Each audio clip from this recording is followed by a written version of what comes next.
Shalom, selamat pagi dan salam sejahtera bagi saudara yang dikasihi Tuhan. Dimanapun kita berada, doa dan harapan saya saudara selalu penuh semangat dan terus berpengharapan di dalam Tuhan. Sebelum kita memulai aktivitas pada hari ini, marilah kita mendengarkan dan merenungkan firman Tuhan. Kita berdoa. Selamat pagi Bapa, selamat pagi Yesus, dan selamat pagi Roh Kudus. Kami mengaturkan puji syukur kehadirat-Mu atas segala kebaikan dan kemurahan Tuhan menyertai kami sepanjang malam. Di pagi ini kami merasakan kasih penyertaan-Mu terus ada di dalam hidup kami. Ya Tuhan, berkati kami di dalam setiap kehidupan kami sepanjang hari ini, dan berkati apa yang kami kerjakan. Biarlah kami terus belajar dan terus berguru di dalam kasih dan kuasa-Mu melalui firman Tuhan. Berfirmanlah Engkau ya Tuhan, sebab kami telah siap mendengar. Kasih karunia dan damai sejahtera dari Allah Bapa Tuhan kita, dan dari anaknya Tuhan Yesus Kristus, dan dari Roh Kudus menyertai saudara sekalian. Amin. Firman Tuhan untuk kita pada hari ini yang disesuaikan dengan Almanak HKBP Kamis 4 Agustus 2022, tertulis dalam kitab Yehezkiel 36 ayat 29. Aku akan melepaskan kamu dari segala dosa kenajisanmu, dan aku akan menumbuhkan gandum serta memperbanyaknya, dan aku tidak lagi mendatangkan kelaparan atasmu. Dalam bahasa Batak Toba dikatakan, Jalaau paluaun hamus yang saluhut haramunon munai, jalaau martiting tu eme uhut pagudakon, jaladang be lehonokku tuhamu haraparun. Demikianlah dikatakan. Saudara yang dikasihi Tuhan, nubuatan janji keselamatan atas bangsa Israel disampaikan kepada Nabi Yehezkiel.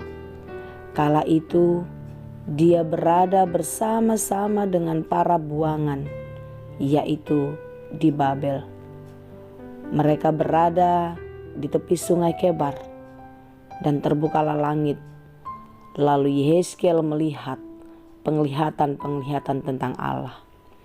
Hal ini boleh kita baca pada Yehezkiel 1 ayat 1.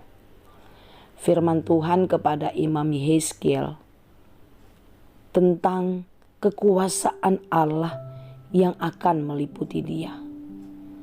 Yehezkiel melihat sungguh kuasa Allah dahsyat melebihi segala-galanya. Tidak ada yang lebih kuat dari kekuatannya.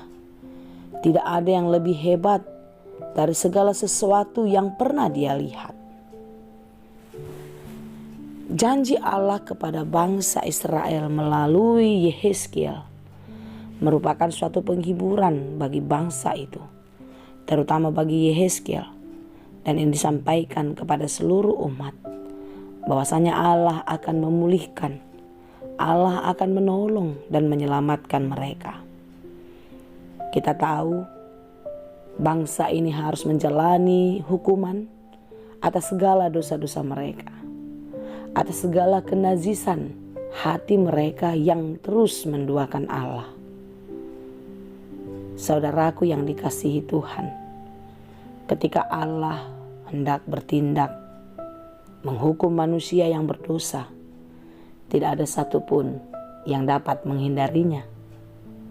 Dan ketika Allah memutuskan untuk mengampuni dan memulihkan, tidak ada satu orang pun yang bisa mengerti bagaimana kasih Allah itu sungguh luar biasa.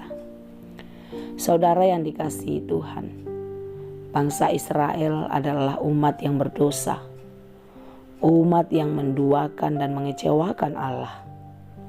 Tetapi sungguh Dia adalah Allah yang maha baik. Seperti renungan harian kita pada Rabu tanggal 3 Agustus yang mengatakan Dia adalah Allah yang kekal, Alfa dan Omega, yang awal dan yang akhir. Allah yang menciptakan langit dan bumi, Allah yang memelihara kehidupan kita, Allah yang menyelamatkan, dan Allah yang juga akan menuntun kehidupan kita di dalam kehidupan yang kekal.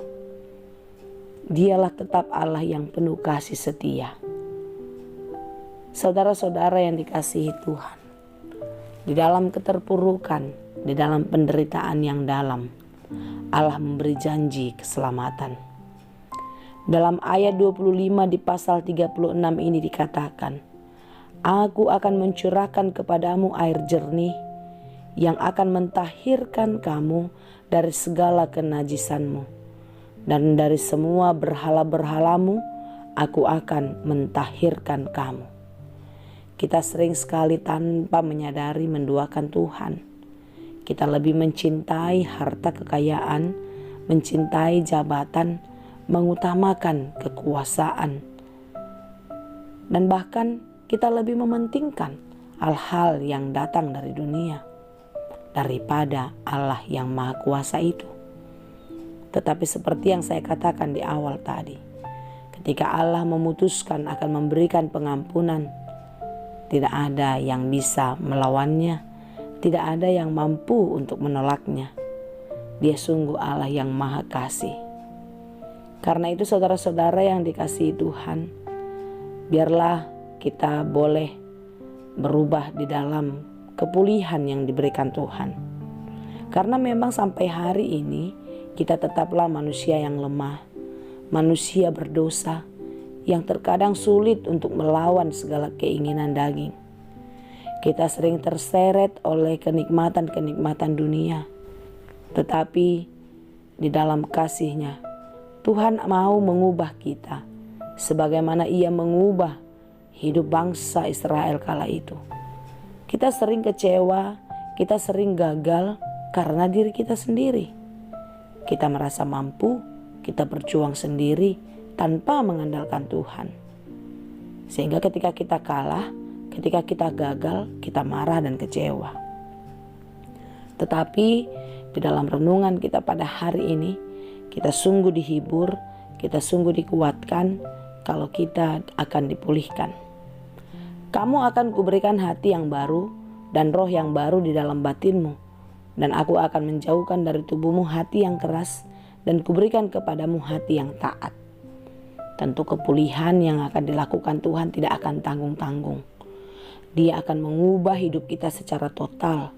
Tentu kita yang sudah diubah menjadi pribadi yang lebih baik, pribadi yang dipenuhi kuasa Roh Allah, harus hidup di dalam ketaatan. Aku akan melepaskan kamu dari segala dosa kenajisanmu, dan aku akan menumbuhkan gandum serta memperbanyaknya, dan aku tidak lagi mendatangkan kelaparan atasmu.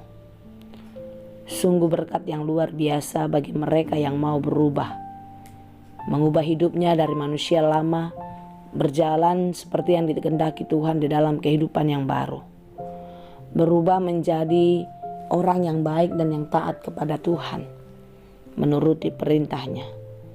Orang yang menjalani kehidupannya seturut dengan kehendak Tuhan. Dan orang yang demikian akan selalu diberkati. Akan dicukupkan segala sesuatu yang kita butuhkan di dalam kehidupan. Dia tidak akan membiarkan kita menderita lagi. Dia tidak akan membiarkan kita kelaparan lagi. Tetapi Dia akan memberikan segala sesuatu yang kita perlukan di dalam kehidupan ini. Karena itu saudara-saudara yang dikasihi Tuhan, Tuhan mau kita berubah, Tuhan mau kita menjadi lebih baik, hidup di dalam peraturan dan ketetapan Allah, menuruti apa yang dikehendakinya. Karena hidup kita sudah diperbaharui dan Roh Tuhan diberikan untuk menuntun hidup kita menjadi lebih baik. Kiranya Tuhan senantiasa memberkati. Amin. Terima kasih Tuhan atas firman-Mu.